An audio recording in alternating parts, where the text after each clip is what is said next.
gurunya, kita akan melanjutkan ya pembelajaran bahasa Indonesia. Dan yang kelas 5, kita hari ini mempelajari tentang ilmu pengetahuan alam mengenai perpindahan panas ke galon. Nah, yang untuk kelas 4, untuk tujuan pembelajarannya itu adalah agar kalian mencermati tokoh-tokoh yang ada pada cerita fiksi.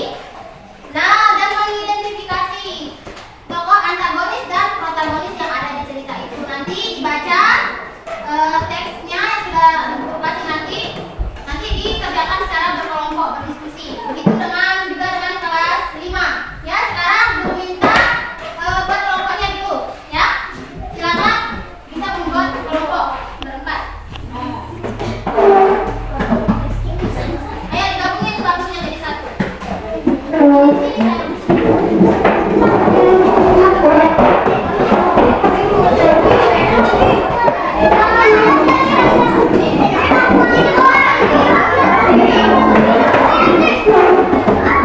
Baik, sekarang sudah terbentuk kelompoknya ya, kelas 5 dan kelas 5. Oke, sudah terbentuk kelompoknya. Ini yang sudah guru kasih, silakan untuk kelas 4 dibaca. Ya, mengenai cerita tentang Timun Emas. Di sana nanti kalian cari apa-apa saja yang ada di dalam cerita itu, tokoh apa saja yang berperan di sana, siapa saja namanya, tokohnya seperti apa, ya. Nah, dalam cerita itu ada namanya tokoh antagonis, protagonis dan tritagonis. Yang mana tokoh protagonis saat ini adalah biasanya sebagai tokoh utama yang ada pada cerita. Kalau tokoh antagonis, ada yang tahu nggak tokoh antagonis itu seperti apa? Ada yang tahu? Tahu. Antagonis biasanya suka marah-marah, suka jahat, itu namanya tokoh antagonis. Ya, kalau tokoh tritagonis, artinya yang ketiga itu tokoh tritagonis. Nah, kemarin ketiga, ya. Baik, sekarang silakan untuk anak kelas 4 dibaca buku teks ceritanya yang sudah guru kasih, cerita tentang Timun Emasnya, ya. Nanti setelah itu didiskusikan bersama teman kelompoknya soal-soal yang ada di situ. Baik? Mengerti? Mengerti kelas 4? Mengerti. Siap. Guru kembali ke kelas 5. Sekarang mengenai perpindahan galon. Setiap meja itu sudah ada masing-masing gelas yang berisi air panas, ya. Di situ kalian bisa mengamati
jika dikatakan cuaca. 3. Detik panci terasa panas saat panci digunakan